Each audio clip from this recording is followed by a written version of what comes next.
जो जो नेता बीजेपी का और जो जो दलाल जुहापुरा में मुसलमानों के बोगस है, उनको मैं चैलेंज देता हूं कि अब खबरदार हो जाओ। अगर हमको पता चला कि तुम लोग तुड़वाने में हो या तुम बोगसगिरी कर रहे हो तो हम तुमको भी नहीं छोड़ेंगे। आदाब, अब तक समाचार में स्वागत है आपका। मारू घर मारू स्वाभिमान, ये टैगलाइन कांग्रेस को किसने दी? कांग्रेस को ये कैसे समझ आया कि मारू घर मारू स्वाभिमान करके एक मुहिम चलानी चाहिए? क्योंकि पिछले दिनों हमने गुजरात में देखा, शहर अहमदाबाद की बात करें तो कई जगहों पर डिमोलेशन हुआ है और उस डिमोलेशन के चलते अब तक जो है विरोध पक्ष का कोई इतना महत्व का रोल नहीं रहा और अब जाकर विरोध पक्ष मारू घर मारू स्वाभिमान के नारे के साथ उन जगहों पर जाती है जहां पर डिमोलेशन हुआ है और लोग पीड़ित है, प्रताड़ित है। हम बात करते हैं सीधा कौसर अली सैयद से कि जिसने ये नारा दिया, जिसने ये टैगलाइन दी कांग्रेस को और अमित चावड़ा को एक फोन पर जिसने जुहापुरा की आवाम की समस्याओं के लिए बुलाया, तो क्या थी वजह और क्यों उनको आपके कॉल पर आना पड़ा? क्योंकि ये जुहापुरा मक्तमपुरा वो वार्ड है कांग्रेस का, गढ़ भी कहो तो कम नहीं, क्योंकि यहाँ पर ही गुजरात प्रदेश माइनॉरिटी प्रमुख भी यहाँ से आते हैं और काउंसिलर यहाँ से आते हैं, कई ऐसे नेता है। AIMIM के गुजरात प्रेसिडेंट साबिर काबलीवाला भी इसी जुहापुरा में रहते हैं। काफी मतलब अगर पॉलिटिकल देखा जाए तो इसका इतिहास कुछ कम नहीं रहा जुहापुरा का। कौसर अली सैयद ऐसे समय पर आते हैं, मारू घर मारू स्वाभिमान का नारा देते हैं और अमित चावड़ा को बुलाते हैं। सीधा हम बात करते हैं कौसर अली सैयद से। मैं तनवीर शेख, आप तक समाचार में आपका स्वागत है। कैसे देखते हैं सर मारू घर मारू स्वाभिमान, ये सोच कहाँ से आई आपको? ये नारा आपको जो है अमित चावड़ा को लेकर यहाँ क्यों बुलाना पड़ा? कांग्रेस को ही क्यों देना पड़ा? भारतीय जनता पार्टी सत्ता पक्ष में है, उनसे काम ले सकते थे आप। आम आदमी है, AIMIM जो असदुद्दीन ओवैसी की पार्टी, जिनके साथ काउंसिलर अहमदाबाद में चुनकर आए थे, उससे थोड़ा आगे जाएं तो SDPI पॉलिटिकल पार्टी जो अभी फिलहाल लोकमुख चर्चा में और लोगों की समस्याओं में उतरती है, इन तमाम को एक साइड पर रखकर कांग्रेस से क्यों हाथ मिलाया? ऐसा नहीं है, ये एक्चुअली हमारी आवाज एक जनता की आवाज है। ये आवाज जुहापुरा से शुरू हुई थी और 2012 की बात है जब हम कॉर्पोरेट फील्ड छोड़कर सोशल वर्क की शुरुआत हमने किया था। तो ऐसा नहीं है कि सिर्फ मारू घर मारू स्वाभिमान आंदोलन 2012 से लेके 15 तक हमने बहुत सारे आंदोलन किए हैं। पानी का आंदोलन किया, हम उपवास पे भी बैठे, धरने भी किए और आपको मालूम होगा कि हम पानी आंदोलन इतना स्ट्रांग हमने किया था फतेहवाड़ी के लिए, ताकि पूरा एलिस ब्रिज हमने भर दिया था और तब नेहरा साहब थे और उस वक्त में आप देखिएगा कि फतेहवाड़ी के अंदर पानी आ गया था। लेकिन यहाँ के लोकल पॉलिटिकल पार्टी के नेता फतेहवाड़ी में जाके लोगों को बोल रहे हैं कि कौशल अली के साथ मत जाओ, पुलिस की लाठियां खिलाएगा, सरकार के खिलाफ बोलता है और तुम लोगों को जेल हो जाएगी। इस तरह से वहाँ यहाँ के लोकल मुस्लिम नेता वहाँ के लोगों को डराते थे। वो कांग्रेस से ही होंगे क्योंकि तब तो कांग्रेस का जो भी नेता थे। एक्चुअली हमको तो कोई पॉलिटिकल पार्टी ज्वाइन नहीं करना था, ना हमको कोई चुनाव लड़ना था। हम प्रो पीपल लोग हैं, सोशलिस्ट मूवमेंट से, नेहरूवादी विचारधारा, लोहिया की विचारधारा से चलते हैं, जाकि जनता के मसलों को सड़क पर ले जाए। हम वो विचारधारा से हैं जो राम मनोहर लोहिया बोलते हैं कि जब सड़कें सुनी हो जाती हैं तो संसद आवारा हो जाती है। तो हम संसद और विधानसभा को आवारा होने से बचाने के लिए जनता की लड़ाई हम लड़ते रहते हैं। तो फिर ये महसूस नहीं होता आपको कि उन नामों को भी जाहिर किया जाए ताकि अब वो समय आ चुका है कि आवाम को जो है चौकन्ना किया जाए कि ऐसे नेता भी आपके विस्तार में है जो डरा रहे हैं आपके कामों से? एक्चुअली क्या है, वो लोग तो बोने हैं जो जनता की आवाज के साथ में अपनी आवाज को नहीं मिलाते हैं, जनता की समस्याओं को वो नहीं आगे बढ़ाते हैं। उनको सिर्फ कॉरपोरेशन के अंदर जो अपने जो फंड्स मिलता है सेल्फ खर्च करने के लिए, डेवलपमेंट के लिए, उस खर्च में से कितना परसेंटेज उनको मिलता है उसी का ख्याल रखते हैं। अगर ये ख्याल ना होता तो आज जुहापुरा मक्तमपुरा और सरखेज की ये हालात ना होते। कॉरपोरेशन में शामिल हुए भी 18 साल के करीब होने आया है म्यूनिसिपैलिटी में, लेकिन जुहापुरा आज भी आप अंडर डेवलप 1990 के दशक के शहरों के जैसा हाल है। ना सड़क है, ना पानी की समस्या है और बढ़ती जा रही है समस्याएं, और दूसरी तरफ ना स्ट्रीट लाइट है ना शौचालय है। इनफैक्ट कोई जुआपुरा में हमारे कोई आ जाता है कोई खरीदी करने को बाहर से, उसको अगर बैतुल कला जाना हो तो मस्जिद में जाना पड़ता है, लेकिन कोई गैर मुस्लिम अगर आता है तो वो बेचारा कहाँ जाए। सो बहुत सारी समस्याएं हैं। एक तो यहाँ पर इलीगल एनक्रोचमेंट है। यहाँ मैं एक थोड़ा सा आपको रोकूंगा कि जब आपने विकास किया और 18 साल से कॉर्पोरेशन है और अब तक विकास के काम नहीं हुए, तो जिसने किया उसके लिए भी तो बात करनी पड़ेगी, चाहे वो कोई भी पार्टी से, अलग-अलग पार्टी। यहाँ पर जो है 3 मीम से थे, तो एक कांग्रेस से जीत कर आए, तो 18 साल से काम नहीं हुआ। आपने कम्युनिटी हॉल का सुना नहीं था पहले, अब कम्युनिटी हॉल है यहाँ पर। जो स्कूल पास की गई है जो इंग्लिश मीडियम स्कूल है, और उसके अलावा आप जय अस्पताल जो आरोग्य हेल्थ सेंटर, वो भी यहाँ पर जो है मिला है। अब आने वाले दिनों में उसका खातमुहूर्त होने वाला है। मैं ये बात कर रहा हूँ कि जो जिसने काम किया, जुबेर खान एडवोकेट जो AIMIM से काउंसिलर आते हैं, उनकी मेहनत रही, उनकी सराहना करनी पड़ेगी। आज भले ही वो हमारे बीच में काउंसिलर पद पे नहीं है, लेकिन ऐसे वो जनता की समस्या के समाधान के लिए तो आज भी मौजूद है, और उन्होंने काम किया, तो वो बताना पड़ेगा कौशल भाई की जहाँ सड़कें हुई है, स्ट्रीट लाइट हुई है, विकास के कामों में जो है कम्युनिटी हॉल्स, मेहनत सबकी है, लेकिन जो है जवाबदेही जुबेर खान ने अपने कंधों पर ली थी। चारों ने मिलकर ये काम किया है। इसमें कम्युनिटी हॉल भी आया है, गार्डन भी आए हैं। ये आपको बता दें कि इंग्लिश मीडियम स्कूल है, हेल्थ सेंटर है। इसको देखो जो काम का असेसमेंट है वो जनता करेगी। हम किसी के काम के लिए हम क्या बताएंगे। कम्युनिटी हॉल यहाँ पर आ गया है, लेकिन कम्युनिटी हॉल में समस्याएं कितनी हैं, उसके लाइट बिल का इश्यूज है, 1 ही मीटर है, 2 फंक्शन हो रहे होंगे तो क्या होगा। इवन वहाँ पानी भर जाता है, कितने टाइम से, आगे मेरा अपनी बात पूरी हो जाए, इतने सालों से एक कम्युनिटी हॉल, वो भी सरकार के जनरल बजट से आई है। ये अच्छी बात है कि कम्युनिटी हॉल तो आया, क्योंकि 50,000 60,000 रुपया खर्च करने के बाद आपको कम्युनिटी हॉल मिल रहा था। लेकिन बुनियादी सुविधाएं जो जहां पर आप थोड़ा सा हटके जाएंगे तो वेजलपुर में कम्युनिटी हॉल आया है, दोनों एक साथ आए हैं। तो ये तो वो MLA भी बोलेगा कि अमित बोलेगा कि मैंने तो चारों वार्ड के अंदर कम्युनिटी हॉल लेके आए हैं। जो कम्युनिटी हॉल जुआपुरा में बना है, मकदमपुरा में, उसी वक्त वेजलपुर में बना है, जो जहां पर बीजेपी के काउंसिलर हैं। जो चीजें बुनियादी सुविधाएं का मतलब है कि जनता क्या सेटिस्फाई है यहाँ की, या जनता खुश है कि हम लोगों को सारी चीजें मिल गई। पानी भर जाता है आज यहाँ पर बीट नहीं है। सबसे बड़ी बात है कि जितनी आबादी है उस सफाई कर्मी होने चाहिए यहाँ पर 200, लेकिन है 70। अगर इसीलिए तो जुआपुरा का आप सफाई का देखोगे, कोई भी रोड पे जाएंगे तो वहां सफाई नहीं होती। वजह क्या है कि वहां स्वीपर नहीं है, तो वो सारी स्वीपर वेजलपुर में आपको पूरा आदमी मिलेंगे, जोधपुर में आपको आदमी मिलेंगे। लेकिन ये क्या वजह है कि सरखेज खास करके मुस्लिम एरिया में इतनी बीच नहीं है। हाँ, पुलिस आपको ज्यादा मिलेगी। आप जुआपुरा के मकदमपुरा वार्ड में पुलिस चौकियां ज्यादा मिलेंगी, लेकिन वहां स्कूल आपको कम मिलेगी। यहां पर 7 लाख की आबादी है, लेकिन स्कूल कितनी है? प्राइमरी स्कूल मिला के 26-27 स्कूल हैं, और हायर सेकेंडरी स्कूल यहां पर कितनी है? 5 हैं। और दूसरी के बाद इतनी बड़ी आबादी के अंदर ना एक गार्डन है, ना एक कॉलेज है, ना सरकारी नर्सिंग होम है। यहाँ सुविधा के नाम से तो जीरो है। 10,000 करोड़ का बजट होने के बाद भी 70 लाख की आबादी अहमदाबाद की है, 7 लाख की सरखेज और मकदमपुरा की आबादी है। तो 10,000 करोड़ में से 15,000 करोड़ अगर सरकार अभी बजट बनाएगी, तो क्या 1,500 करोड़ रुपया पॉपुलेशन की आबादी से जुआपुरा और सरखेज में आ रहा है? नहीं आ रहा है। तो ये निकम्मापन यहाँ के लोगों का है, वो सवाल नहीं पूछता। नेता होगा जैसे लोग होते हैं, उनके सर पे नेता ही ऐसा आएंगे। सपोज कोई एरिया में क्रिमिनल्स ज्यादा हैं, तो उनका नेता क्रिमिनल होगा। जो एरिया में अनपढ़ लोग होंगे, तो उनके अनपढ़ नेता होंगे।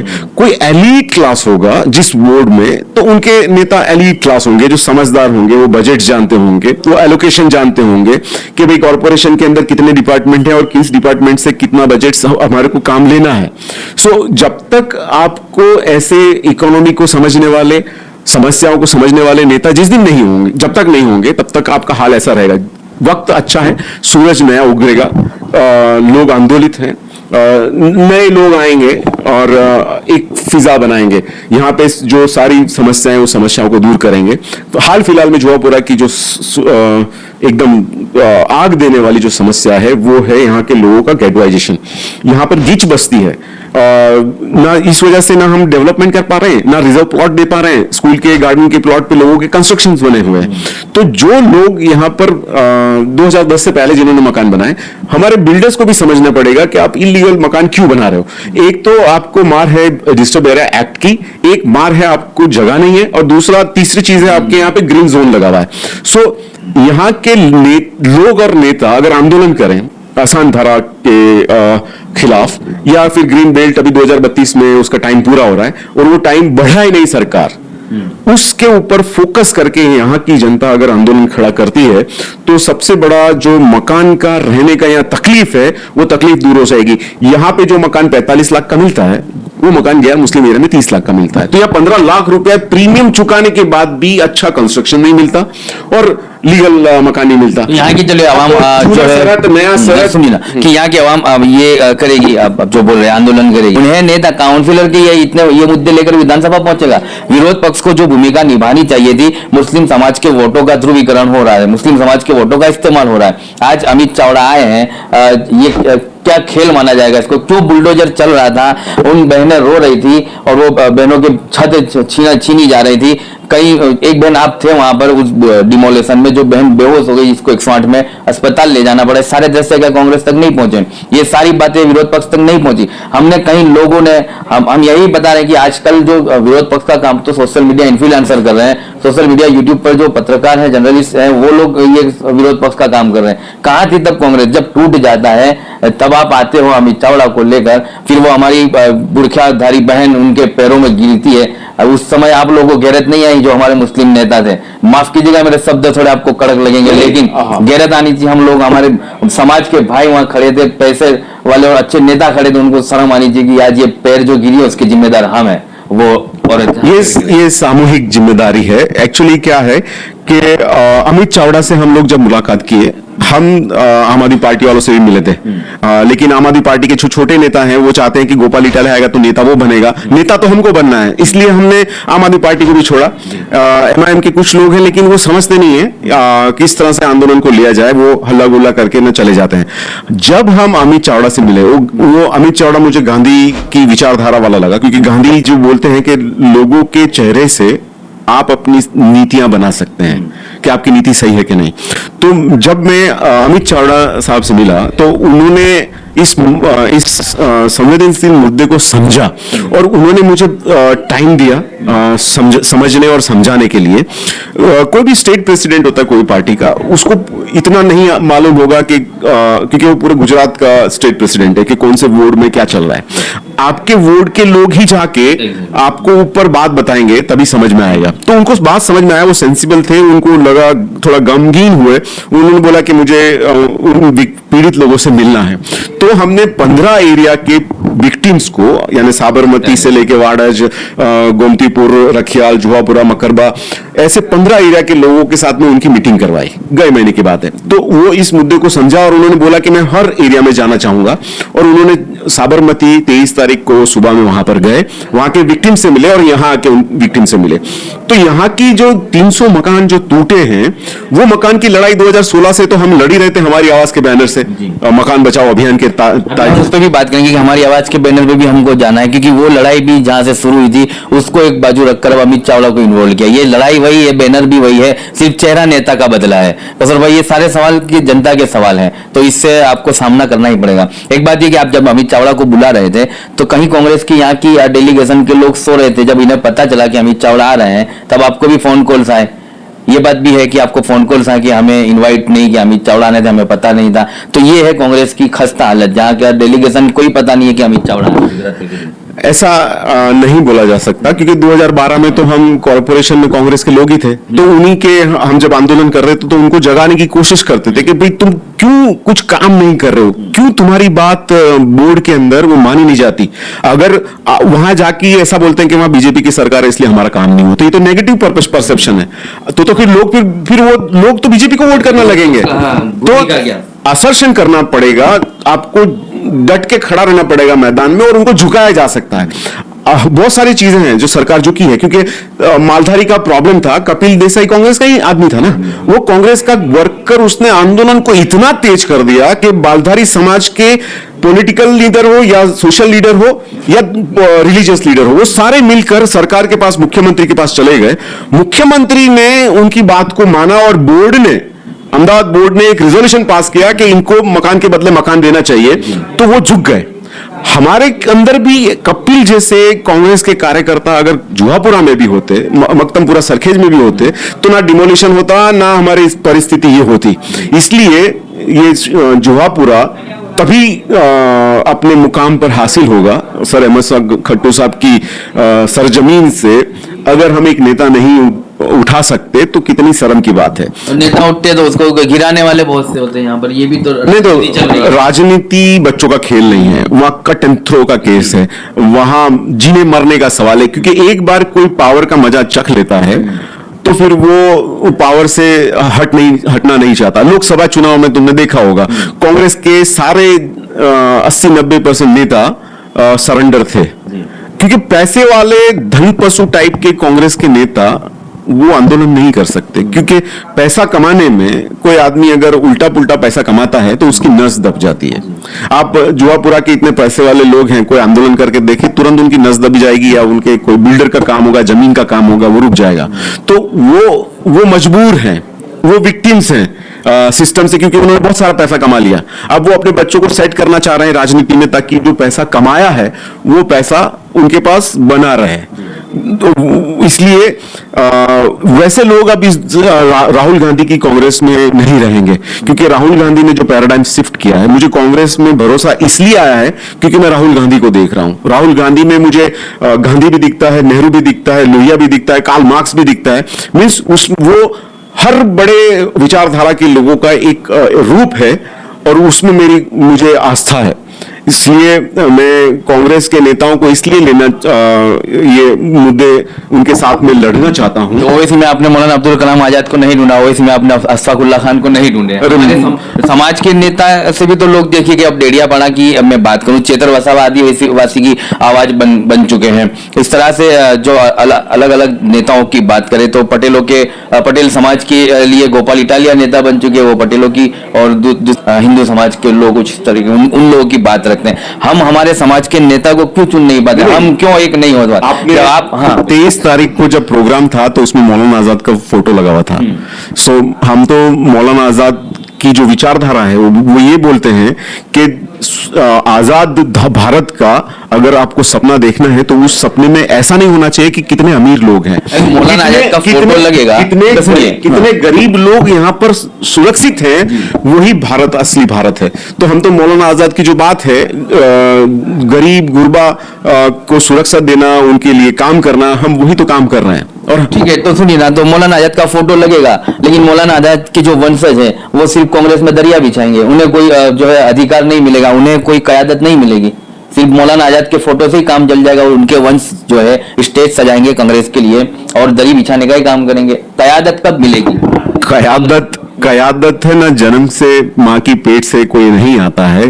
कयादत अगर आपने जैसे कन्हैया कुमार, हार्दिक पटेल, वो आंदोलन करते हैं और उसकी कम्युनिटी उसको सपोर्ट करती है, तब नेता पैदा होते हैं। तो जनता एक्चुअली मुसलमानों में वो एक कंसेप्ट है खिलाफत का, यानी डेमोक्रेसी में लीडरशिप को उभारने का, वो मुस्लिम कम्युनिटी में प्रॉब्लम्स हैं, वो उनको खलीफा चाहिए, लीडर नहीं चाहिए। तो जिस दिन डेमोक्रेसी का मतलब मुस्लिम जनता समझेगी और रिलीजियस लीडर भी समझेंगे, उस दिन हमारे कम्युनिटी में भी लीडर आएंगे। तब तक दलाल, बोगसिया, बिल्डर्स, पैसे वाले, डबलिए, बीजेपी में और कांग्रेस में भी ऐसे लोग रहेंगे। जिस दिन जनता जागेगी, अपने सवालों को असर्ट करेगी और ग्रिल करेगी लोगों को, क्यों तुम्हारे मकान टूट रहे थे, या तुम्हारे यहाँ पर कांग्रेस के काउंसिलर थे और तुम्हारे बुनियादी सुविधाएं नहीं थी, तो मुसलमानों को कांग्रेस के ऑफिस में जाके धरना करना चाहिए था भाई, कि हमने तुमको चुन के भेजा है और हमारी हालत ऐसी क्यों है। तो जब तक जनता अपने अधिकारों को लेकर बिल्कुल अड़ंग नहीं रहेगी और नए नेता उभार के नहीं लाएगी, तब तक कुछ नहीं होगा। और मैं आपको बता रहा हूं, एक मस्जिद वन मूवमेंट है जिसमें all India Muslim development council, उसमें अभी गए महीने ही 40 पूरे देश के मुसलमान नौजवान मुसलमानों को सिलेक्ट किया है लीडरशिप के लिए 40 अंडर 40 में। और मैं वहां 40 अंडर 40 का ऑब्जर्वर था। मैं वहां जाकर 100 बच्चों को, जो 40 साल के नीचे के युवा लोग थे, वे देख के दंग रह गया कि मुसलमानों में क्या लीडरशिप क्वालिटी है। इंटरनेशनल मसले पर डिबेट कर रहे हैं, नेशनल मसले पर डिबेट कर रहे हैं, दलित इश्यूज पे, ट्राइबल्स के इश्यूज पे, हिंदू मुस्लिम के इश्यूज पे डिबेट कर रहे हैं। इवन इकोनॉमी पे, बिजनेस में, रियल एस्टेट में उन्होंने जो डिबेट्स की हैं ऑनलाइन, मेरे पास वीडियोस हैं, लेकिन मेरा परमिशन नहीं है उसको रिलीज करने की। जिस दिन मुसलमान उन लोगों के वीडियोस देखेंगे उस दिन समझेंगे कि लीडर ऐसे होते हैं। यानी वो अपने आप को खपा देना, लीडर ऐसा नहीं है कि भाई 5 चौपड़ी पढ़ा है, 8 चौपड़ी पढ़ा है वो लीडर नहीं बन सकता है, लेकिन वो किताबें तो पढ़े, दिन में महीने में 2-3 तो किताबें पढ़े लोगों को समझने के लिए। क्यों बात करना नहीं आता। कई नेता सवाल पूछते हैं तो कि मेरे पास क्यों आते हो, तुम उसके पास जाओ, मैं अकेला काउंसिलर तो थोड़ी हूं। इसीलिए हर एक आदमी को पेन उठाना पड़ेगा। अब यहाँ जुआपुरा सरखेज में जो भी प्रॉब्लम होता है, फटाक देने से मुझे फोन करते हैं। मैं उनको बोलता हूँ भाई मैं काउंसिलर नहीं हूँ, तुम जाओ अपने काउंसिलर के पास में, तो उनसे आप काउंसिलर, क्योंकि आप जनता की आवाज बनते हो। अभी हमने वो सोचा ही नहीं है, बदलनी है, हमने आदत खड़ी करनी है, पैदा करनी है, हमने वो सोचा ही नहीं है। आपको टिकट अमित चावला का स्टेज आपने यहाँ पर लगवाया, अरे समाज की बात को रखा, आपको कांग्रेस अगर चुन के देती है टिकट। अभी हमने वो सोचा नहीं है कि हम इलेक्टोरल पॉलिटिक्स में जाएंगे। जिस दिन सोचेंगे उस दिन हम ठान लेंगे, कर लेंगे। उससे पहले हम लोग अभी हमारी आवाज को स्ट्रॉन्ग करेंगे। मैं आपकी तक के माध्यम से बोलना चाह रहा हूं कि हम लोग 10 कन्वीनर खड़े कर रहे हैं, मैं और कलीम भाई। हमारी आवाज से पूरे शहर में 10 कन्वीनर हम रखेंगे, और जो भी वो हिंदू मुस्लिम एरिया में, खासकर दलित और मुस्लिम एरिया के अंदर जो भी समस्याएं हैं, उस समस्याओं को हम डट कर सवाल उठाएंगे, उन समस्या को सॉल्व करेंगे। आज सुबह से हम लोग प्रसाद मिल गए थे। अब आपको मैं एक एग्जांपल बताता हूं। ये प्रसाद मिल का हमने आरटीआई किया था। इस आरटीआई की कॉपी में पुलिस ने डिमोलिशन किया उस एरिया को। वहां 22 मकान थे दलितों के, और इलीगली तरीके से पुलिस ने उसको डिमोलिश किया। हमने आरटीआई करके इंफॉर्मेशन मांगा। इस इंफॉर्मेशन में सिर्फ डीसीपी कंट्रोल ने हवेली पुलिस स्टेशंस को बोला था कि प्रसाद मिल वालों को आप प्रोटेक्शन दीजिए, और उनके पास कोई ऑर्डर नहीं था तोड़ने के लिए। और आप सोचिए कि पुलिस मुस्लिमों पे दमन नहीं करती है, या ये सरकार मुस्लिमों पे दमन करती नहीं है, ये उन गरीब गुजरातियों पे जुल्म कर रही है। वजह यह है कि ये जो प्रसाद बिल है 2024 में गौतम अदानी का भाई वसंत शांतिलाल अदानी ने इस जगह के अंदर डायरेक्टर बना। अब वो डायरेक्टर बनने के बाद वो कोई सुप्रीम कोर्ट से तो ऑर्डर लेके नहीं आए डिमोलिशन करने के लिए। हम उनसे, पुलिस से मांग रहे हैं कि भाई आपके पास में ऑर्डर है तोड़ने का, तो वो सवाल ये पूछ रहा है कि इनके पास कोई स्टे नहीं है। अरे डिमोलिशन अगर करना है और प्राइवेट पार्टी है, और आप उसको इतना जल्दी से दे देंगे। मैं उस वहां का पीआई चिराग गोसाई है, उसको मैंने पूछा कि 7 दिन, ऐसा तो क्या मोटिवेशन था कि गरीबों के, दलितों के मकानों को मकान के अंदर सामान और डॉक्यूमेंट के साथ में तोड़ दिया? इतनी उतावल, यानी क्या लेन देन है, क्या समझदारी है? और इतनी बारिश गिर रही है, संडे का दिन है, और आपको क्या मोटिवेशन है? और वहां पर सबको बोल रहे हैं कि मेरा नाम प्लेट देख लो, मैं हूं चिराग गोसाई, 2027 तक मेरे को कोई यहां से हिला नहीं सकता। और पुलिस स्टेशन में हम मिलने गए तो बोले मैं तो सरकार का गुलाम हूं। मन तो ऐसा हो रहा है कि इस केस में तो मुझे ऐसा लग रहा है कि अदानी का गुलाम हो। यानी सरकारी अधिकारी, पुलिस, ये सारे लोग इस सरकार में अदानी अंबानी जैसे बड़े बड़े धनपशुओं के गुलाम हैं, इस तरह से काम कर रहे हैं। इसीलिए इस सरकार में गरीबों का काम नहीं हो रहा। यह इंसिडेंट्स अभी 2 हो गए गुजरात में। आपने देखा होगा मेहसाना में एक हिंदू मुस्लिम का चैप्टर हुआ 13 अगस्त के दिन, और 20 अगस्त को विश्व हिंदू परिषद और बजरंग दल के लोगों ने बंद का ऐलान किया और रैली निकाला। लेकिन उस रैली के अंदर पब्लिक ही नहीं है। वजह यह है कि इस सरकार ने इतने लोगों को इतना गरीब कर दिया है कि ईएमआई भरेंगे, घर स्कूल के बच्चों की फीस भरेंगे, खाएंगे, उसके अलावा उसका टाइम ही नहीं है। इसीलिए अब ये जनता बीजेपी के खिलाफ हो गई है। जिस दिन आसान धारा जैसे कानून मिटेंगे, हिंदू और मुस्लिम एक दूसरे के साथ मिलना शुरू होगा, तो ये जो गलत फहमियां हैं मुसलमान और हिंदुओं के बीच में, वो सब तलखी दूर होगी, और वापस से ये देश और सोने की चिड़िया बनेगा इंशाल्लाह। लेकिन ये कानून हटने से पहले पहले तो आपने देखा पिछले दिनों पालड़ी में कितना जो है नुकसान शुरू कर दिया गया। वहां पर जिन्होंने मकान खरीदे उन मकानों को मुस्तफा मानिकचंद जैसे व्यापारी है, उनके अलावा कोई व्यापारी है, कोई उनकी समस्या में कौन खड़ा रहा, और हम आपके साथ हैं और ये जो भी हो रहा है उसको लेकर हम आगे जाके बात करें। दो मुस्लिम नेताओं ने आसान धारा का फायदा बहुत उठाया क्योंकि उनके पास लैंड बैंक था। तो जो लैंड बैंक उन्होंने सस्ते में लिए थे, उन्होंने 50-50 लाख रुपए में 2 BHK मकान बेचे और अभी तो 60-70 लाख रुपए हो गए 2 BHK के। तो उस टाइम पे तो आसान धारा मुस्लिम बिल्डरों को नहीं नड़ रहा था, लेकिन अब जगह खत्म हो गई है और अब नए नए एरिया आसान धारा में आ रहे हैं, तो वो जागे हैं क्योंकि नए प्रोजेक्ट्स कैसे बनेंगे हैं? नए प्रोजेक्ट कैसे बनेंगे? इसीलिए जब ये आसान धारा आ रहा था तब बिल्डर लोग क्या कर रहे थे, हम आंदोलन कर रहे थे। आंदोलन भी बिना पैसों के होते नहीं है। हम लोग जब आंदोलन करते हैं तो हमारे लिए खर्चे होते हैं भाई, झंडियां लाना, रैली निकालना, स्टेज लगाना, एक एक प्रोग्राम 25-30 लाख 1000 रुपए के होते हैं, वो गरीब लोग निकाल के देते हैं। जिस दिन पैसे वाले लोग आंदोलन को सपोर्ट करने लगेंगे, उस दिन अमीर और गरीब दोनों ही सरकार के खिलाफ होंगे। अभी क्या है, पैसे वाले सरकार के साथ थे, लेकिन अब तो तकलीफ हो गई है। ट्रंप ने 25-50% टैरिफ लगा दिया। सूरत का गुजराती व्यापारी जो टेक्सटाइल का काम करता है, जो डायमंड का काम कर रहा है, वो तो मोदी को यानी थैले भर भर के पैसे देता था। अब क्या करेगा वो? अब उसका धंधा बंद है, 50% टैरिफ दे रहा है, उसका माल तो यूएस में जा ही नहीं रहा। तो इतने सारे लोग बेरोजगार होने वाले हैं।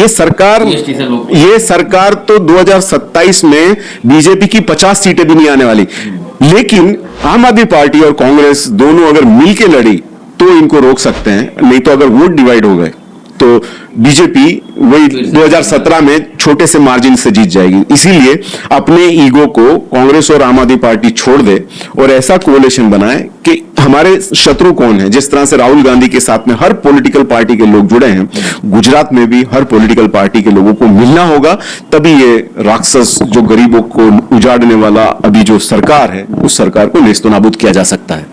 चलिए, ये तो हुई बात। अब 2027 में हम पहुंचे हैं, थोड़ा मुद्दे से भटके हैं। माइनॉरिटी में विकास नहीं हो रहा है, माइनॉरिटी में विकास के काम नहीं हो रहे हैं।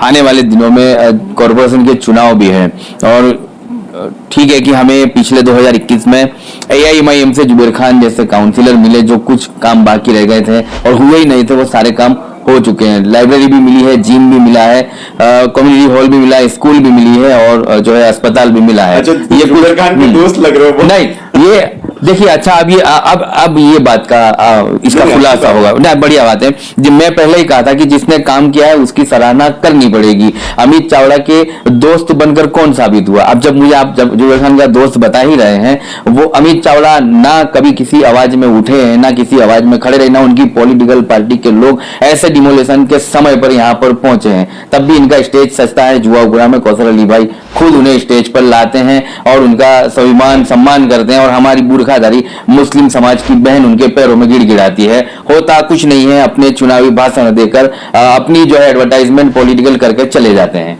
ये बात अच्छा, मैं आपको बताऊं कि जो मकान बचाने का जो आंदोलन है, उसमें जिग्नेश मेवानी के अलावा कोई नहीं। कौन आया? कांग्रेस ही था ना, वो कांग्रेस ही था वो। तो ये आंदोलन के अंदर अगर अमित चावड़ा नहीं आए, लेकिन जिग्नेश मेवानी इनके यहां पर 4 बार आया और उस दिन जब टूट रहा था तब भी जिग्नेश मेवानी था, और हादी नगर में जब मकान टूट रहे थे उस टाइम पे कॉल पे जिग्नेश मेवानी ही थे, जिसने जाडेजा मामलतदार को बोला कि यार इतना तोड़ा नहीं। इसलिए वो मेरे दबाव से और जिग्नेश मेवानी के दबाव से वो वापस गए थे। तो यहाँ के लोग नहीं तोड़ दिया। नहीं, हादी नगर तो टूटा नहीं ना, हादी नगर बच गया। चूंकि हम अंधेरे में रहे, नगर में कुछ 10 मकान बचे होंगे। नहीं 80 मकान बचे हुए हैं, वो मकान सारे बचे हुए हैं। अब हम ऐसा कोशिश में हैं, हमारी आवाज का एक संगठन हम सरखेज और मक्तमपुरा बनाएंगे, जिसमें तुमको भी कन्वीनर हम उसके अंदर बनाने वाले हैं। तो अब लड़ाई ऐसी होगी कि अब सीधे सिस्टम के खिलाफ लड़ाई होगी। जरूर पड़ेगी तो जेल भलो आंदोलन भी करेंगे, और सारी पोल जो करप्शन के केसेस हैं, जो कॉरपोरेशन के लोगों ने यहाँ के लोगों के साथ में मिलकर षड्यंत्र किया है, उस षड्यंत्र को भी हम बाहर लाएंगे। हम आरटीआई का मारा लगाएंगे कि क्या क्या वजह थी उसके दो सारे मकान यहाँ पर इलीगल थे और तुमने उसको कुछ उस वक्त बनने दिए और 15-20 साल के बाद अब उसको तोड़ने की साजिश कर रहे हो। जो नेता बीजेपी का और जो दलाल जुहापुरा में मुसलमानों के बोगस ही है, उनको मैं चैलेंज देता हूं कि अब खबरदार हो जाओ। अगर हमको पता चला कि तुम लोग तुड़वाने में हो या तुम बोगसगिरी कर रहे हो तो हम तुमको भी नहीं छोड़ेंगे। अब हमारा संगठन बड़ा है, हमारी आवाज के 500 मेंबर हैं जुहापुरा और सरखेज में। हम इस मेंबरशिप को 5,000 तक ले जाने वाले हैं। अगर किसी ने किसी के घर पर आंख उठाने की कोशिश किया तो हम उसके आंख सही सलामत नहीं रहेंगी। मींस मैं डेरोगेटिव लैंग्वेज में मारधाड़ की बात नहीं कर रहा, लेकिन तुमको हम एक्सपोज कर देंगे और जो भी अधिकारी ने यहाँ माल कमाया है उसके माल उसकी जेब में से निकाल लेंगे और उसको जीने नहीं देंगे। उसके सारे करप्शन की पोल खोल देंगे। अभी टीपी 84A में तो जो कॉर्पोरेशन के अधिकारियों ने किया है, अभी हमने उनको एक्सपोज नहीं किया, लेकिन अब उनको घर के सामने घर नहीं मिलेंगे तो हम एक्सपोज कर देंगे उनको।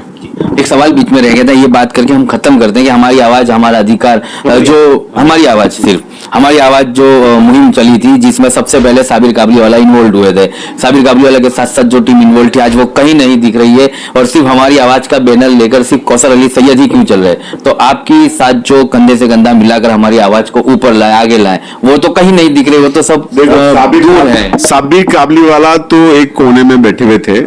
हमारी आवाज तो ऑलरेडी आंदोलन कर ही रही थी, बहुत सारे धरने किए हमने। हमारी आवाज का फाउंडेशन ही इमरान मेहरुनिसा देसाई का लड़का जो अभी अमेरिका में है, वो, मैं, नूरजहां और एजाज, ये 4 लोगों ने शुरुआत की थी। बाद में लोग उसमें अनीस देसाई बहुत सारे लोग जुड़े थे, लेकिन हमने उसको फिर साबिर काबलीवाला उसमें आए तो उनका रोल इतना था कि हम रैली निकालते थे तो वो आते थे तो झंडी बैनर। साबिर काबलीवाला ने 1 रुपया भी खर्च नहीं किया है। यहाँ पैसों की नहीं बात, यहाँ कंधे से कंधा मिला के खड़े रहने। मैं बता रहा हूं, उन्होंने सिर्फ बैनर और झंडिया के अलावा उनका कोई कंट्रीब्यूशन नहीं है। जब हम उस आंदोलन होता था तब हम उनको बुलाते थे, वो सिर्फ 2 या 3 बार वो आए। बाकी कोई संगठन की मीटिंग में या कोई संगठन को आगे ले जाने में उनका कोई रोल नहीं है। गाइडलाइन रहती होगी उनकी, कोई गाइडलाइंस नहीं। जब प्रोग्राम हो तब उनको बुला लेना है। हमारा भी लालच ये था कि वो आएंगे तो हमारे जो 10-15 हजार रुपए के जो बैनर झंडी लगेंगी वो उनकी तरफ से हो जाएंगे। उस वजह से हम उनको बुलाते थे। बाकी आंदोलन के लिए तो लड़ाई तो यहाँ के लोगों ने लड़ी है। क्योंकि आपका जो डिमोलेशन हुआ उसमें कई घर, जो कई परिवार थे जो साबिर काबलीवाला को याद कर रहे थे कि शुरुआत इन्होंने की थी और अब भी वो आए और मीटिंग करके, लास्ट में मीटिंग भी की थी उन्होंने उस सोसाइटी में। ये आंदोलन 2016 से चल रहा था। 18 में साबिर भाई को हमने ऐड किया, उनको बुलाया। फिर बाद में तो वो कहाँ आए, उसके बाद तो आए नहीं। जब हम आंदोलन करने लगे तब वो आए। तो वहां के लोग बोले कि जब हम तकलीफ में थे तब तो तुम आ नहीं रहे हो। सो उस आंदोलन में मेरा अकेले का स्टेक नहीं है, उसमें कलीम सिद्दीकी भी है और वहां के लोग भी हैं। मैं अकेला कोई डिसीजन नहीं लेता, सारे लोग मिलकर डिसीजन लेते हैं। अभी हमारा सबसे मेन हमारा जो मुख्य मुद्दा है, मुस्लिम रिहेबिलिटेशन स्कीम, उसको एबॉलिश किया जाए और नई 2025 की पॉलिसी बनाई जाए। मकान के बदले मकान मिले, वो हमारा आंदोलन का सबसे बड़ा चीज है। और जुहापुरा में जो प्रोग्राम हुआ उसमें आपको दूसरी चीज अच्छा ही नहीं दिख रही है। इमरान खेड़ा वाला जो आए, उन्होंने ये बात कहा कि 8 तारीख को जब असेंबली शुरू होगी तो ये डिमोलिशन के मुद्दे पर मकान के सामने मकान मिल आ जाए, उसकी बात की जाएगी। अब विधानसभा में कोई सवाल होता है वो रजिस्टर्ड होता है और उसके बाद पॉलिसी बनती है। सो एक रास्ता तो खुला कि भाई अब हमारे पास 3 लोग हैं जो हमसे कन्विंस हैं कि मकान के बदले मकान, मारू घर मारू स्वाभिमान आंदोलन का जो एजेंडा है वो विधानसभा में पूछा जाएगा। सो अभी 12 एमएलए हैं कांग्रेस के, एमआईएम का तो एक भी नहीं है या एसडीपीआई का एक भी नहीं है। विधानसभा के पॉलिसी जब बनेगी, जब सेशन शुरू होगा तो कांग्रेस के लोग ही सवाल पूछ पाएंगे। हम सड़क पे लड़ सकते हैं, हम विधानसभा में जाके पॉलिसी तो नहीं बनाएंगे। प्रेशर दोनों तरफ से होगा, सड़क की भी लड़ाई चलेगी और विधानसभा में भी लड़ाई चलेगी। सो ये एक बहुत बड़ा चीज हुआ है। उसमें शहजाद खान ने भी बोला है, इमरान ने भी बोला है, अमित चावड़ा साहब तो इस मुद्दे को पूरे राज्य की तरफ, राज्य में ले जाने वाले हैं। डिमोलिशन सिर्फ अहमदाबाद में नहीं हुआ है, पूरे गुजरात में हुआ है, कच्छ में हुआ है, भावनगर में, सुरेंद्रनगर में। यहां तो 15,000 मकान टूटे हैं, लेकिन पूरे गुजरात में 40 से 50,000 मकान टूटे हैं। अभी परसों जेतपुर में मकान टूटे हैं, 2 दिन के बाद साबरमती में 500 मकान को नोटिस दिया गया है। तो ये तो बिल्कुल ऐसी सरकार है जिसको गरीबों को देखना ही नहीं है। वो सिर्फ बिल्डर्स, बिजनेसमैन, इंडस्ट्रियलिस्ट के लिए काम कर रही हो। जहां उनको बिल्डर को फायदा कराना हो वहां फटाफट काम होता है। दूसरा एक करप्शन का मुद्दा आपको समझना है। तो आप वाड़ज कभी जाएं, वहां 3,000 मकान टूटे हैं। वहां 3,000 मकान वालों को 1-1 लाख रुपए का चेक भी दे दिया, फाइल भी दे दी। अब मकान खड़े हो गए तो अब बोल रहे हैं कि आप 2010 के पहले के डॉक्यूमेंट लाइए। अब कई लोगों के पास डॉक्यूमेंट नहीं, एंटी-डीएनटी वाले हैं, वाघरी समाज के लोग हैं, रावत समाज के लोग हैं, उनके पास डॉक्यूमेंट ही नहीं है। तो जब फाइल बनाई, उनका मकान तोड़ा, अब 50% लोगों को मकान नहीं दिए जा रहे। तो ये डिस्क्रिमिनेशन तो सरकार कर रही है। हम कांग्रेस का ध्यान उस तरफ इसलिए ले जाना चाहते हैं क्योंकि आज पोजीशन है, बीजेपी को सिर्फ अगर कोई हरा सकता है तो वो कांग्रेस है। और अगर कांग्रेस को आम आदमी पार्टी का साथ मिल जाए तो बीजेपी को 50 सीट पे रोका जा सकता है। इसलिए हमको बहुत मोहब्बत है कांग्रेस से। कांग्रेस अभी हमारी मजबूरी है, और अगर कांग्रेस अच्छा काम करने लगेगी तो हमको कांग्रेस से भी मोहब्बत हो जाएगी। हमारा काम है, हम प्रो पीपल हैं, जनता के लिए। जो मार्जिनलाइज लोग हैं, जो अपने अधिकारों को नहीं समझते हैं, उनको अधिकार कैसे दिलाया जाए, वही हमारा काम है जी। तो अब ये कहा जा सकता है कि जसोदा नगर की उस बहन ने अपनी जान को गंवाकर कहीं ना कहीं विरोध पक्ष को भी जिंदा किया और जगाया। अब जाकर जो है ये लोग डिमोलेशन के ऊपर बात करने निकले हैं। यही हुआ ना, जसोदा नगर में अपनी एक बहन ने जान गंवाई अपनी। अगर कांग्रेस इस बार नहीं लड़ पाई तो फिर आगे पहले तो कोई आगे उसको मौका नहीं मिल पाएगा। इसलिए कांग्रेस की भी मजबूरी है, अब उनको भी लड़ना होगा और जनता को जो उनके अधिकार है वो दिलाना होगा, नहीं तो बहुत देर हो जाएगी। चलिए, बहुत देर हो जाएगी और बहुत देर होना, इसी के लिए जो है कौसर अली सैयद के जैसे इनके साथ 15 से 20 कन्वीनर हैं जो इस मुहिम में जुड़ने वाले हैं और कांग्रेस के साथ मिलकर काम करना चाहते हैं। ये बात और है कि स्टेजों पर तस्वीर जो है मौलाना अब्दुल कलाम आजाद की लगेगी, लेकिन उनके पूर्वजों को दरी बिछाने का काम मिलेगा, ये सवाल हमने किया। लेकिन आने वाले दिनों में उम्मीद है कि कौसर अली सैयद जैसे नेता और उनके साथ जुड़े हुए 15 से 50 कन्वीनर, अगर उनकी टीम फौज बढ़ती है तो उन्हें दरी बिछाने का काम नहीं बल्कि उनके कयादत का काम मिल सकता है। और ऐसे जो है क्रांतिकारी जुझारू नेता जब आगे आएंगे तो समाज में भी बदलाव आएगा और अपने जो विकास के कामों में जहां कहीं ना कहीं रुकावट आती है, उन रुकावटों को भी कहीं ना कहीं रोका जाएगा। लेकिन अब ये तमाम बातों का जो है परिणाम हमें तभी मिलेगा आने वाले दिनों में, इसलिए कि अब आने वाले दिनों में कॉर्पोरेशन के चुनाव है और कांग्रेस अब अपने चुनाव में किसे मैदान में उतारती है और किसे कयादत देती है। क्योंकि राहुल गांधी लास्ट टाइम तक यही कहते रहे कि अब हमें मैरिज के घोड़ों से निकलकर रेस के घोड़ों को आगे लाना है, तो क्यों ना अमित चावड़ा जैसे गुजरात के प्रेसिडेंट को रेस का घोड़ा मानकर रखा गया, तो अब अमित चावड़ा ही मख्तमपुरा की कयादत को बदलने के लिए, मख्तमपुरा के डेलीगेशन में रेस के घोड़ों को उतारने के लिए कौसर अली सैयद जैसे लोगों से ही शुरुआत करे और ये तय करे कि अब आने वाले दिनों में ऐसे रेस के घोड़ों को आगे लाएंगे तो मख्तमपुरा के साथ साथ और भी विस्तारों की शक्लो सूरत को बदला जाएगा और विधानसभा की जो है जीत को निश्चित किया जाएगा। लड़ेंगे, साथ ही अहमदाबाद, मेरे सपनों का अहमदाबाद बनाने के लिए लड़ेंगे। और आपको ये वीडियो अच्छा लगा हो तो आप तक न्यूज को सब्सक्राइब करिए, लाइक करिए और शेयर करिए। शुक्रिया। अगर आप निडर और निष्पक्ष पत्रकारिता का समर्थन करना चाहते हैं तो कृपया स्क्रीन पर दिए गए QR कोड को स्कैन करके अपना मूल्यवान योगदान दें। आपकी हर सहायता सच्चाई की लड़ाई को मजबूती देती है।